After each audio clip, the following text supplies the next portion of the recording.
mais je vais quand même prendre le temps de répondre à des questions si jamais vous en avez. J'ai 2-3 petits trucs à vous présenter aussi, les gars. Vous avez vu à quel point, quand même, dès qu'il y a la moindre bougie verte, à quel point ça s'excite? Je sais pas si vous avez vu, hein, en termes de sentiments. Pour autant, il n'y a pas grand-chose qui a changé. Mais dès qu'il y a un petit changement, dès qu'il y a petite bougie verte, un petit truc, les mecs s'excitent, sortent des bois, c'est bon, c'est plus la fin, c'est de nouveau le bull run, c'est de nouveau le machin. Putain, c'est vraiment un marché, c'est un truc de fou quand même. Salut Fabrice.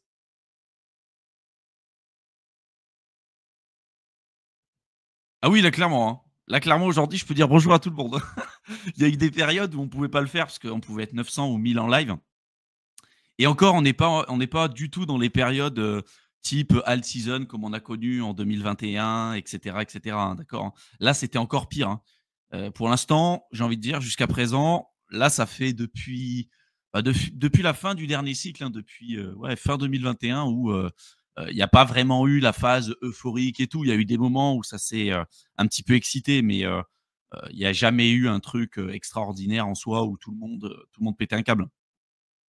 Parce que là, si vous avez encore jamais connu une période comme ça, en général, c'est pas long, d'accord? C'est quand même assez court, mais c'est n'importe quoi. Hein. C'est vraiment du n'importe quoi, n'importe quoi. Hein. Tout le monde entend parler de crypto, tout le monde en parle, tout le monde est devenu le spécialiste parce qu'il a investi, parce qu'il a gagné de l'argent. Euh, Franchement, pour ceux qui ont connu aussi le cycle de 2017, c'était ça. Hein. Vous alliez chez le coiffeur, vous alliez acheter votre pain, vous aviez votre boulangère ou votre coiffeuse qui vous parlait de Bitcoin. Hein. Là, évidemment que ça puait clairement la merde. Hein. Là, aujourd'hui, on n'en est pas du tout là. Hein. D'accord. Et encore moins sur les altes.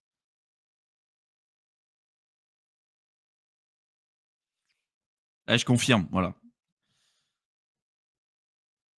Vivement le bear market, j'adore les soldes.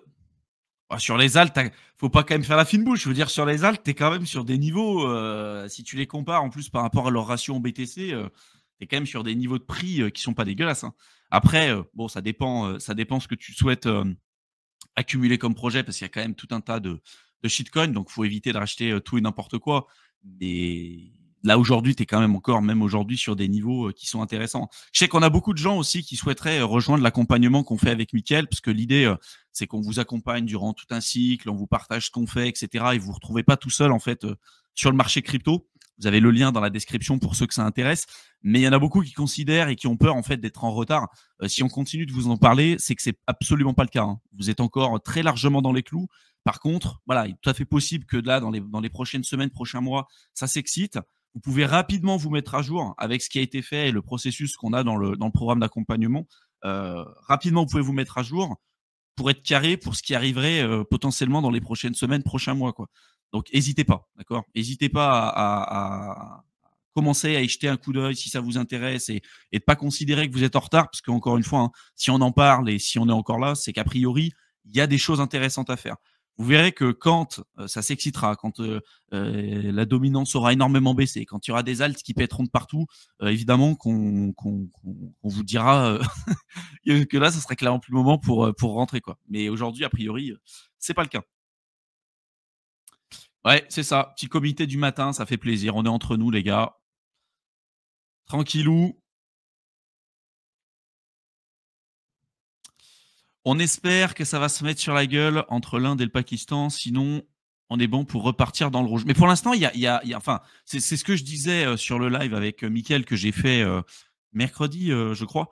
On a repris pas mal de couleurs sur le BTC, sur les alts. Bon, globalement, ça n'a pas changé grand-chose. Hein. On est toujours dans une période d'accumulation, puis il y a quand même eu un très gros rinçage là-dessus. Mais on reste toujours sur une structure de bull run, en tout cas pour l'instant sur la partie BTC. Mais c'est pas tout de suite reparti to the moon, machin et tout. Quoi. Là, ça commencera vraiment à s'exciter sur la partie BTC et tout, à partir du moment où on aura dépassé la TH. Mais vous voyez en fait à quel point, quand on était là, il y a quelques jours en arrière, avant qu'on ait la bougie verte, à quel point les gens étaient dans le marasme en se disant c'est bon, c'est la fin, c'est la fin, c'est la fin. Une petite bougie verte à une reprise là de 10-15%. Là, déjà, sur la partie Fear in Grid, on repart presque au niveau du grid. On est là, on est presque à la limite entre le neutre et le grid. On n'est pas dans l'extrême grid, mais on commence rapidement à aller dessus.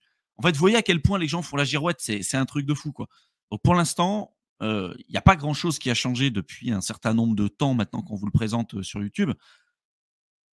Mais il faut quand même garder la tête froide parce que là, c'est pas parce que ça a augmenté que ça peut pas, revenir, tester plus bas et qu'on peut pas aller, redescendre, retester le précédent ATH du cycle précédent, hein. Et pour autant, fondamentalement, ça changerait rien et structurellement, ça changerait rien au bull run.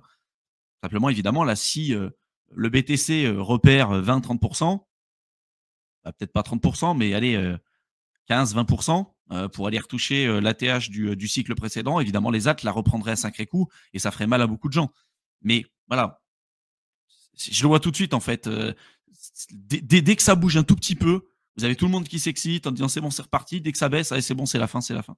Et c'est là que vous voyez en fait pourquoi la majorité des gens en crypto réussiront sans doute jamais, parce qu'en fait, ils n'arrivent pas à se détacher du prix. Et du prix, je parle même pas du prix en mensuel ou en hebdo, hein. Je parle du prix des moments à l'heure près ou à la journée près, quoi. Et c'est pas comme ça que vous allez avancer, hein. À moins que si vous avez une vision trading court terme, j'ai envie de dire pourquoi pas. Mais déjà, les jeux sont contre vous et puis la plupart du temps, voilà, c'est pas du tout adapté pour un profil débutant.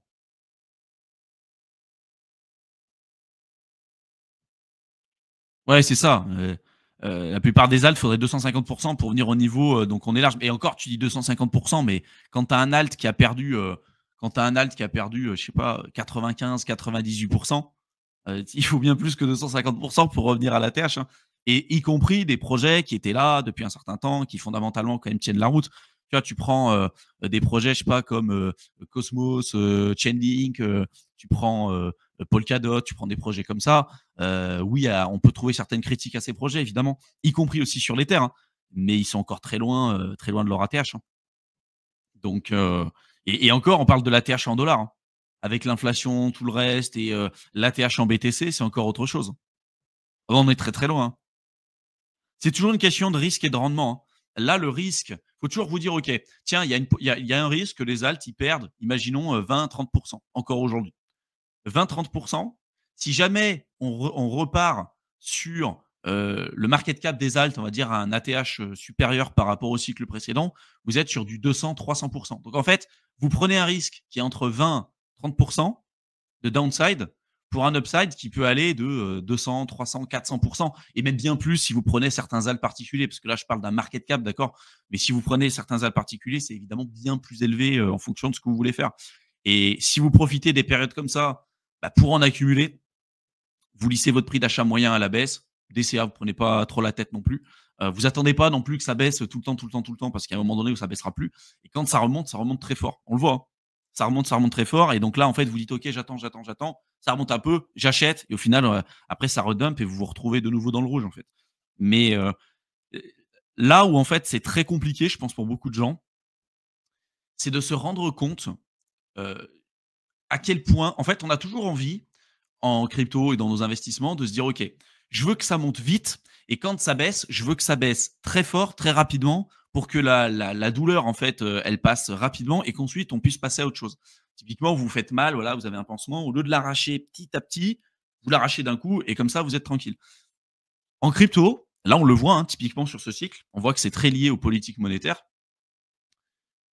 et ça depuis même la création de la crypto de manière générale, mais surtout, on voit que pour les alts, il y a des moments où ça augmente un tout petit peu, il y a des moments où ça latéralise, et cetera. Mais globalement, on est quand même sur une mort lente et douloureuse des alts depuis le dernier cycle, en fait, hein. Depuis 2021, il y a certains alts qui ont un petit peu augmenté, d'autres qui ont un petit peu baissé, d'autres qui ont surperformé. Mais globalement, la charte alt BTC, elle est éclatée au sol.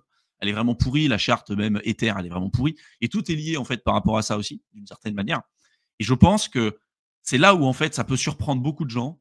C'est qu'ils se disent, attends, une souffrance de 3 ans, par exemple, sur les alts, s'il faut que je réattende pendant encore 3 ans ou 4 ans pour gagner de l'argent, ça va être très compliqué. Et en fait, c'est là où beaucoup de gens se trompent.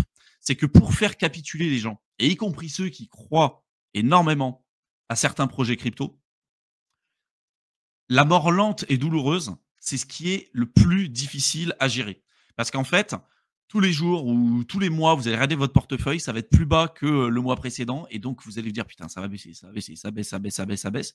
Jusqu'au moment où ça latéralise et là, pareil, ça peut latéraliser pendant très, très longtemps ou pendant des périodes comme ça va, tu vas avoir énormément d'incertitudes, ça va être extrêmement dur à tenir, tu vas avoir énormément de FUD sur les réseaux, tu vas te dire: «Putain, ça va jamais remonter, ça va jamais remonter» et quand ça repart, en général, ça repart tellement vite, tellement fort qu'en l'espace de quelques semaines, quelques jours, quelques semaines, tu peux récupérer les pertes que tu as effectuées pendant peut-être 3 ans en arrière. Et c'est ça le truc qui est extrêmement dur à comprendre, c'est que c'est quelquefois le prix à payer et le fait de comprendre qu'il y a vraiment un intérêt énorme de rester investi parce que quand ça remonte très, très vite, très, très fort et c'est impossible de le timer, en fait, ces mouvements-là.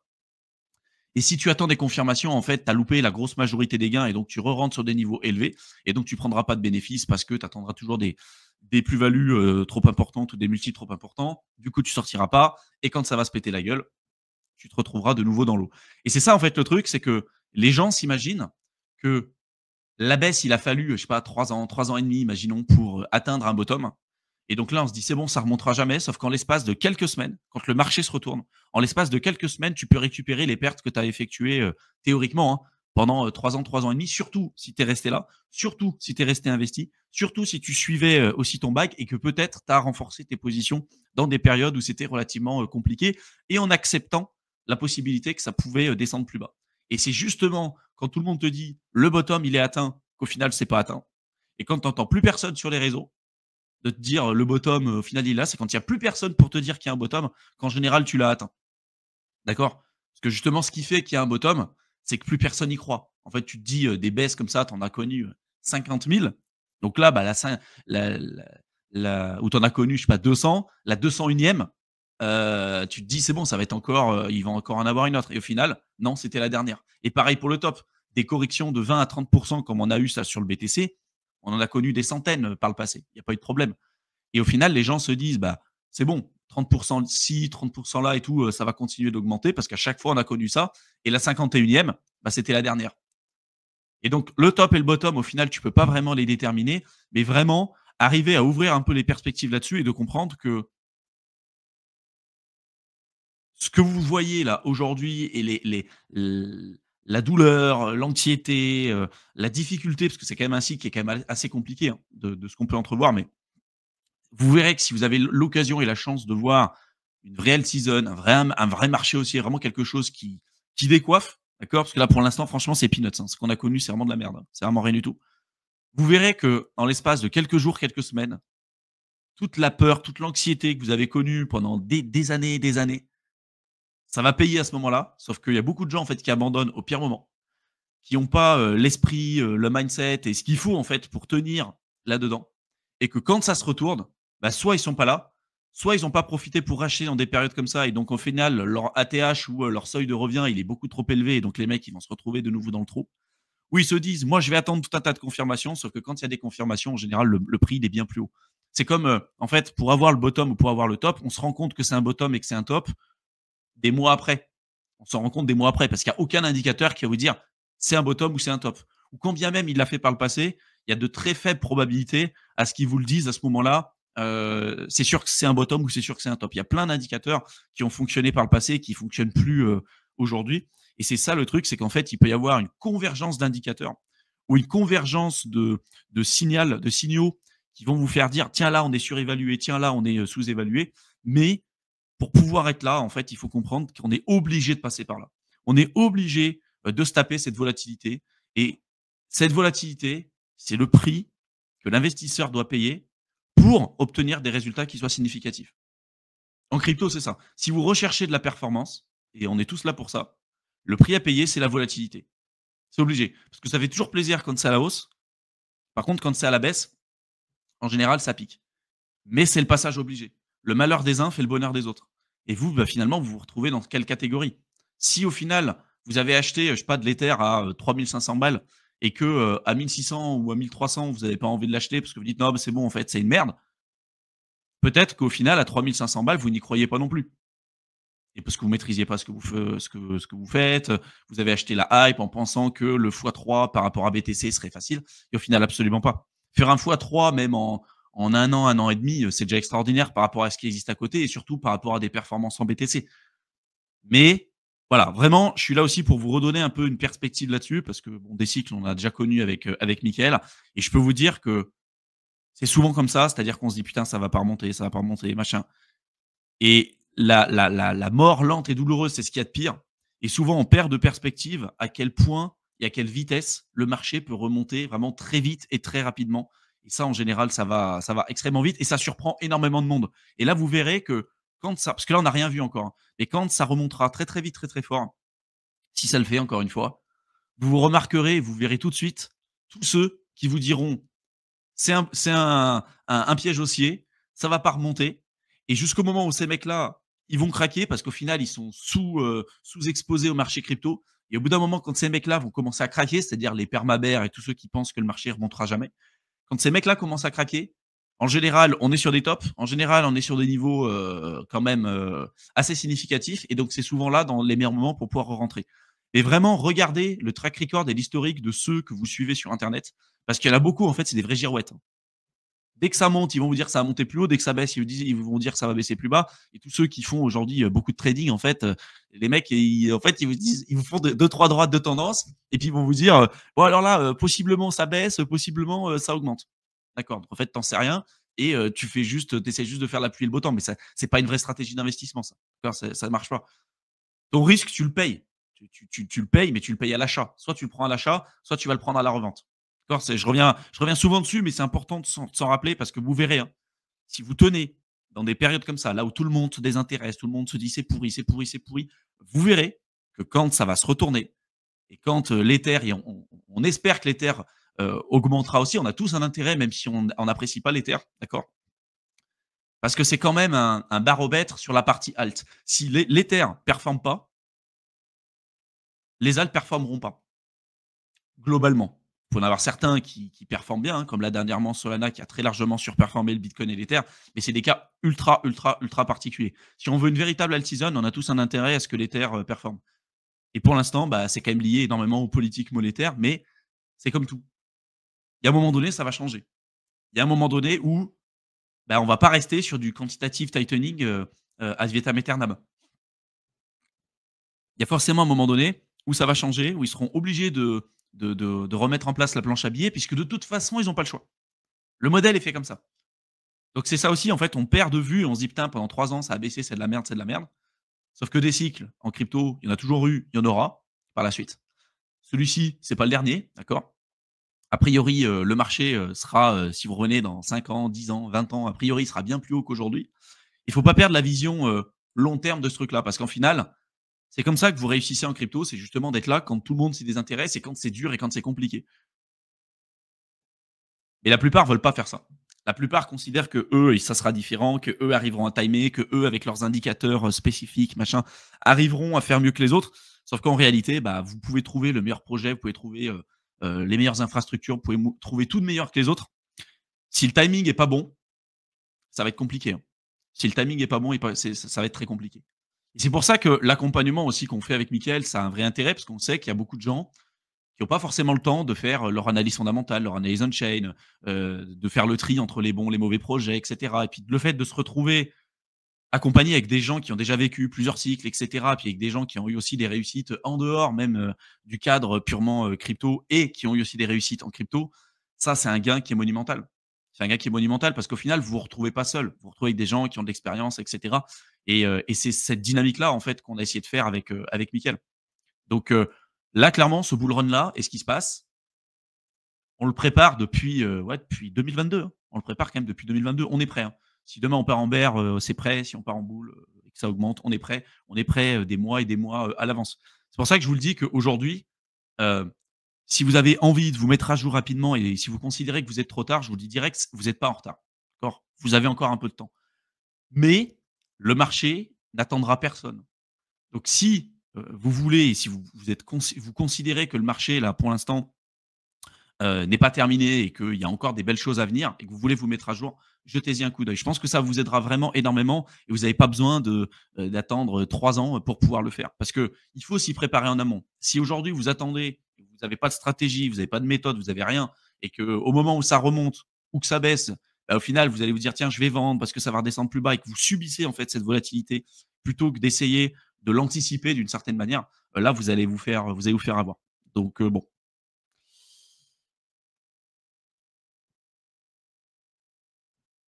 Jay qui dit: «Perso, j'ai réduit à BTC, Ether et Solana, converti mes XRP, Cardano et autres Ether. Je crois encore à l'Ether et à un prix encore super intéressant». Ouais, je suis d'accord avec toi et ça permet justement aussi, ouais, comme tu dis, hein, de refaire le tri des projets sur lesquels on croit, d'autres sur lesquels on ne croit pas, de faire le point sur les erreurs qu'on a faites et cetera. C'est hyper important. Il y a jamais rien qui n'est pas insurmontable et c'est pas parce que vous avez fait des erreurs, vous avez, fait des conneries sur certains projets, vous avez perdu de l'argent pour l'instant et cetera que c'est forcément insurmontable et que vous allez rester dans cette situation-là tout le temps. Par contre, le plus important, c'est de comprendre là où on a fait les erreurs pour éviter de les refaire et après, passer à l'étape supérieure, quoi. Et exactement, Jay, un tweet de Trump peut changer votre vie et en fait, ça, vous allez voir que pourquoi j'ai fait le titre de ce live aussi, de dire que l'incertitude, elle commence un peu à s'ébranler d'une certaine manière. Tout simplement parce qu'il commence à trouver une certaine négociation, il y a quand même un certain pourparler, une négociation qui se met en place entre les États-Unis, la Chine, et cetera. Et on sait très bien que les frais de douane là, qui ont été mis, allez, 108% par-ci, et ben 200% par-là, c'est du gros bullshit, ça ne tiendra pas. C'est une guerre commerciale.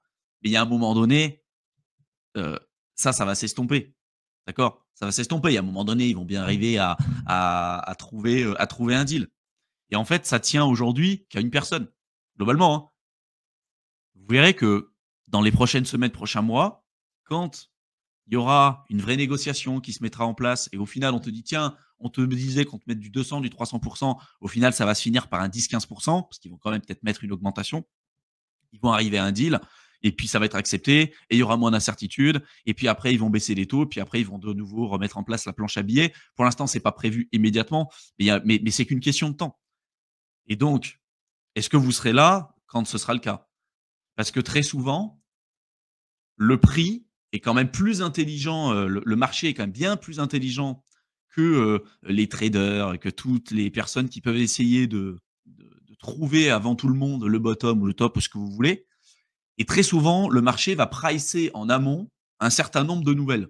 Par exemple, avant l'élection de Trump, on était en train de pricer énormément de choses. Le Bitcoin standard, aux États-Unis, l'adoption du Bitcoin en tant que réserve stratégique dans pas mal de pays dans le monde. Il y avait, l'arrivée potentielle de Trump, il y avait, le fait qu'on allait virer Gary Gensler et cetera et donc au final, tout ça, c'était déjà mis dans le prix et donc à partir d'un certain moment, quand on a eu les nouvelles qui pouvaient être décevantes et un peu plus décevantes que d'autres, là, on a commencé à se dire: «OK, bah, peut-être qu'on avait surpricé le truc». Donc là, on a commencé à revenir sur des niveaux, d'équilibre et puis après, on a commencé à avoir un peu de mauvaises nouvelles et une incertitude qui arrivait avec Trump qui commençait à dire: «Allez, on envoie des frais de douane un peu n'importe comment et tout» et puis là, on commençait à pricer un peu plus aussi l'arrivée potentielle d'une récession. À chaque fois que vous avez une baisse sur les marchés, à chaque fois, vous avez les fameuses personnes qui arrivent et qui vous disent: «Là, c'est la récession, là, ça va être le nouveau crack, équivalent de la grande dépression de 1929», alors que économiquement et historiquement parlant, ça n'a rien à voir avec ce qu'on est en train de vivre aujourd'hui, mais ça fait vendre du papier parce que c'est l'un des plus gros cracks, si ce n'est le plus gros crack, qu'on a connu dans l'histoire des marchés financiers et donc ça, évidemment, ça fait vendre du papier, la peur, ça fait vendre, mais on arrive facilement, quand on a un minimum de connaissances sur le sujet, de se dire: «OK, au final, une baisse comme celle-ci, en fait, on en a connu des milliers et même sur des événements qui ont été bien plus catastrophiques que ceux qu'on est en train de vivre aujourd'hui et à chaque fois, on a dépassé, le précédent plus haut». Le marché, même s'il corrige, il va pas corriger, éternellement. Il y a un moment donné où il va remonter. C'est ça le vrai truc et là, aujourd'hui, l'incertitude qu'on est en train de voir, j'y reviendrai un peu après, hein, mais ça dépend d'une personne et théoriquement un petit peu d'un seul deal. C'est-à-dire de: «Tiens, bah, je t'ai mis des tarifs de douane un peu n'importe comment, je fais comme si j'étais un peu imprévisible», même si globalement on sait très bien que c'est pas fait, n'importe comment. C'est-à-dire il est très bien conseillé Trump et c'est loin d'être un débile et si plus tard, il se rend compte que c'est bon, il a les deals et tout ce qu'il veut, vous allez voir que ça rapidement, ça va être pricé sur le marché. Mais même bien avant qu'on ait ces bonnes nouvelles-là, qu'on considère comme étant des bonnes nouvelles. Parce que le marché, encore une fois, avec, la théorie de l'efficience des marchés, on a, toutes les bonnes ou les mauvaises nouvelles qui sont immédiatement lorsqu'elles sont, représentées en fait sur internet, immédiatement elles sont, traduites, dans le prix. C'est pour ça qu'avant, il y avait un avantage concurrentiel à avoir des news avant les autres. Aujourd'hui, c'est de moins en moins le cas et la plupart des personnes qui essayent d'être plus ouais, meilleure ou plus pertinente que les marchés, essayer de surperformer les marchés et cetera. On voit qu'en général, ça fonctionne pas, y compris des mecs qui ont fait les meilleures études, qui dépensent des centaines de millions dans des analystes, tout ce que vous voulez. En général, ça marche pas parce que, ils ont pas cette, alpha, ils ont pas cette, possibilité, en fait, généralement de pouvoir le faire. Il y en a qu'une poignée de personnes qui ont réussi à le faire pendant des années et des années, comme Warren Buffett, Peter Lynch et cetera, mais c'est extrêmement rare. Et en crypto, c'est exactement la même chose. Il y en a beaucoup qui s'amusent à aller, sur des alts, sur des trucs ultra spéculatifs, alors que pour beaucoup de gens, heu, faire juste du DCA et du buy and hold sur du BTC, ils auraient des bien meilleurs résultats. Et on l'a vu jusqu'à maintenant. Le BTC, a été quand même un point super important et à démontrer son importance à en avoir en portefeuille et peut-être une part plus significative que, dans beaucoup de portefeuilles aujourd'hui. Donc ça, je pense que c'est hyper important de prendre du recul sur ça et de vous dire toujours de penser en amont. Tiens, l'incertitude qu'on voit aujourd'hui, ça tient à quoi? Est-ce que c'est réel? Est-ce que c'est fictif? Est-ce que ça peut s'empirer? Qu'est-ce qui pourrait être pire? Et cetera, et cetera. Et au final, si vous vous rendez compte et si vous analysez où est-ce qu'on se situe aujourd'hui, vous dites en fait, ça tient qu'à un fil en fait cette incertitude. Ça tient qu'à un fil.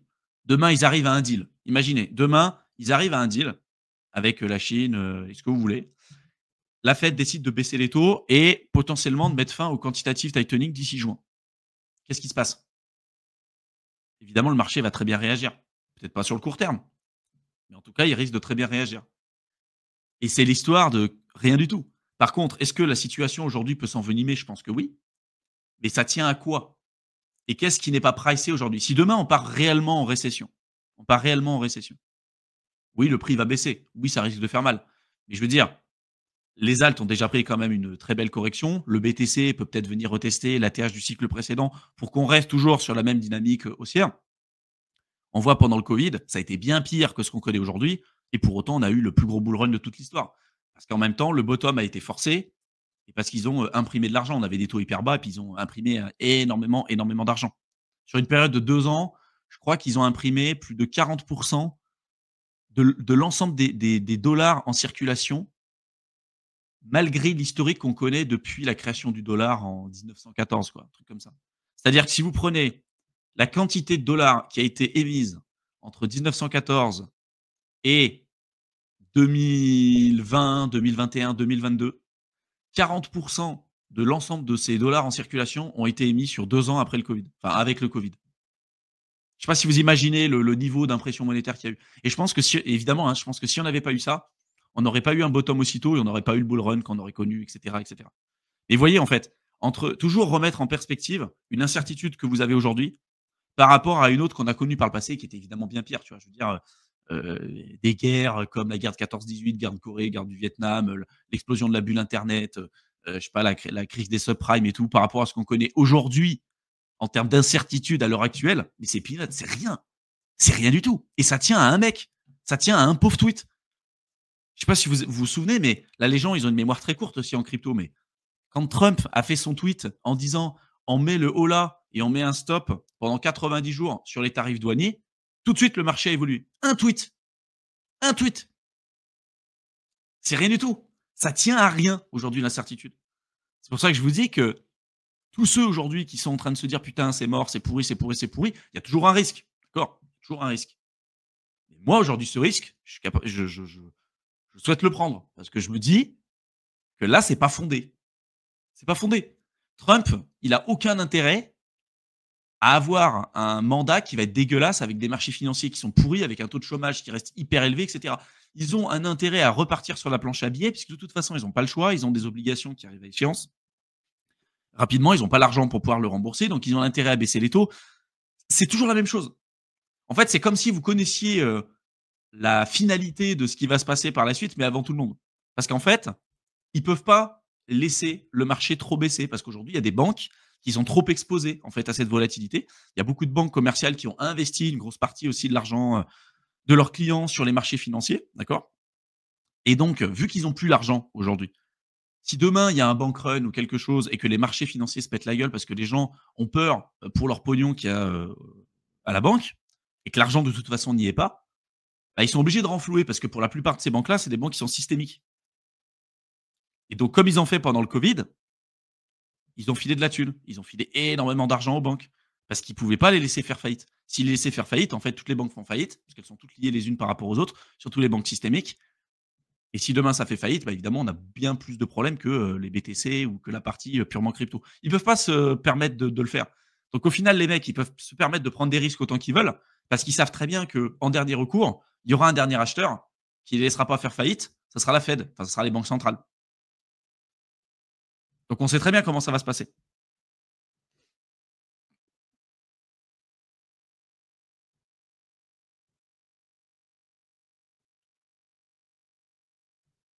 Benjamin, j'ai arrêté d'expliquer pourquoi j'accumulais car maintenant mon entourage ne comprend pas pourquoi acheter alors que c'est rouge. Ouais, mais voilà, c'est toujours pareil. Et tu verras que quand ça remontera, les gens vont se tourner vers toi et ils vont te prendre vraiment pour un génie. Ils vont se dire, mais putain, mais comment t'as fait, Benjamin? Comment t'as fait? C'est quoi ton secret? Mais en fait, il n'y a pas de secret. Il n'y a pas de secret. Il faut juste être là. Il faut juste être là. Et pas faire n'importe quoi, évidemment. Être là dans les moments où il n'y a personne. Ou dans les moments où il n'y a pas d'espoir, il y a des incertitudes, etc., etc. Parce qu'à un moment donné, le marché va se retourner. Il y aura moins d'incertitudes. Aujourd'hui, tu en as. Demain, tu en auras sans doute plus. Et quand il y aura plus d'incertitudes et qu'on repartira sur un écosystème qui sera propice aux actifs risqués, parce que ça, pareil, c'est qu'une question de temps. Si toi, tu as profité de toutes ces périodes-là pour être présent,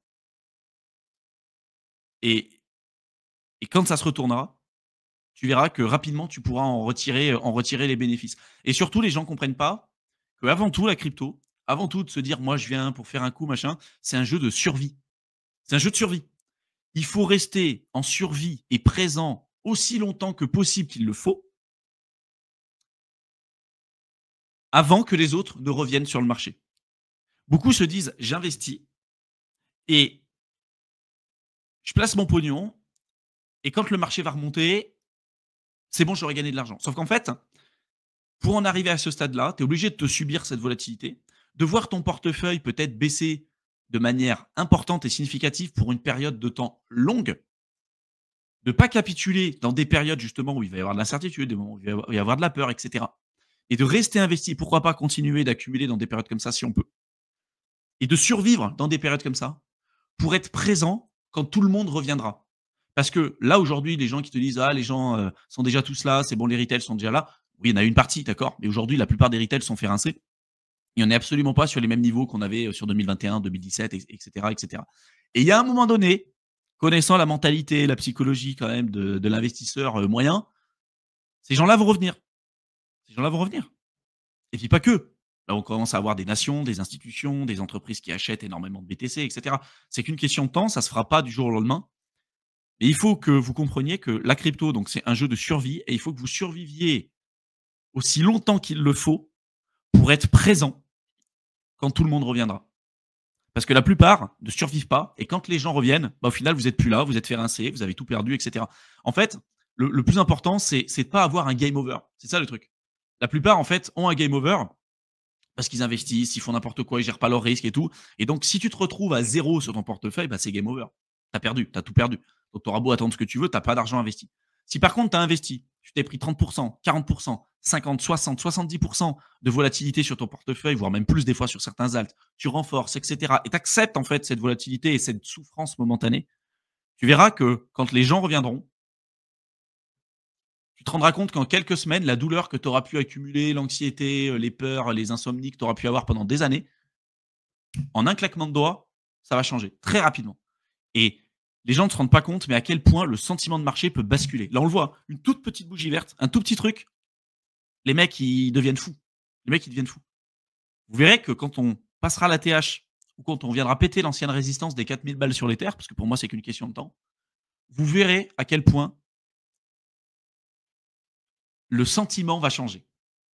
Les mecs qui vous disaient permabère, c'est sûr, ça ne remontera jamais, c'est la fin, ça va rebasculer.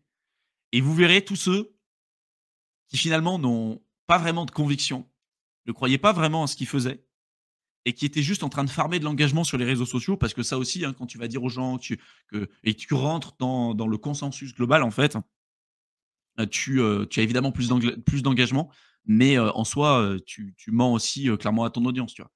Mais vraiment prendre du recul et accepter en fait ces périodes de peur, d'anxiété et tout, parce que c'est aussi le passage obligé pour 100 des personnes qui investissent en crypto et que si on ne le fait pas, si on n'accepte pas de passer par là, on peut pas passer à la next step en fait, et passer au niveau supérieur d'une certaine manière. C'est la douleur qu'on est obligé d'accepter pour peut-être se remettre à jour et pour développer l'état d'esprit qu'il nous faut pour passer à la next step.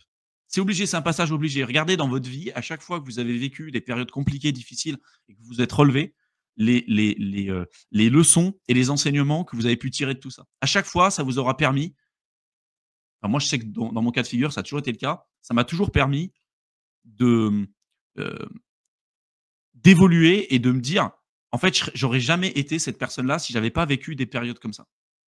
Et justement, dans des périodes comme ça, vous pouvez vous dire: «OK, qu'est-ce que j'ai bien fait? Qu'est-ce que j'ai mal fait? Qu'est-ce que, j'aurais pu mieux faire?» et cetera. Et il vaut mieux faire des erreurs aujourd'hui avec peut-être un petit capital, plutôt que de le faire avec des capitaux qui sont tout de suite, extrêmement importants.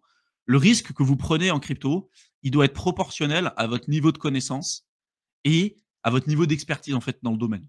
Je vois tellement de débutants et de personnes qui arrivent tout de suite, ils n'ont pas de BTC, ils n'ont pas d'Ether, ils vont tout de suite sur des alts ultra spéculatifs, alors que les mecs, ils sont en crypto depuis 3 mois. Ça, pour moi, c'est une erreur qui est fondamentale. Et encore plus si on pense qu'on arrive potentiellement à gagner de l'argent sur le court terme, parce qu'on va se prendre pour un génie. Et en général, cet argent-là, on va pas le garder, on va le reperdre parce qu'on le mérite pas. Ça aussi, je pense que l'argent, c'est une énergie, c'est un flux, d'accord? C'est comme une énergie, on l'attire, ou on ne l'attire pas. Mais je pense qu'on est censé atteindre, et moi c'est comme ça que je vois les choses, hein, on est censé atteindre un certain niveau psychologique, mental, et cetera, pour d'une certaine manière mériter un certain niveau de patrimoine, un certain niveau d'argent. Parce que si on ne le mérite pas, bah, en fait, on vibre un certain niveau, d'énergie et c'est pas du tout en adéquation avec la récompense qu'on a obtenue à un moment donné. Donc on va le perdre. Et c'est un peu le problème, par exemple, avec les gens au loto. D'ailleurs, maintenant, il y a un suivi psychologique parce que les gens au loto qui gagnaient de l'argent, beaucoup, beaucoup d'argent, heu, recevaient quelquefois des sommes d'argent qui étaient juste astronomiques par rapport à un niveau mental et psychologique qui était pas du tout adapté à ça. Ils étaient pas capables de gérer une somme d'argent comme ça.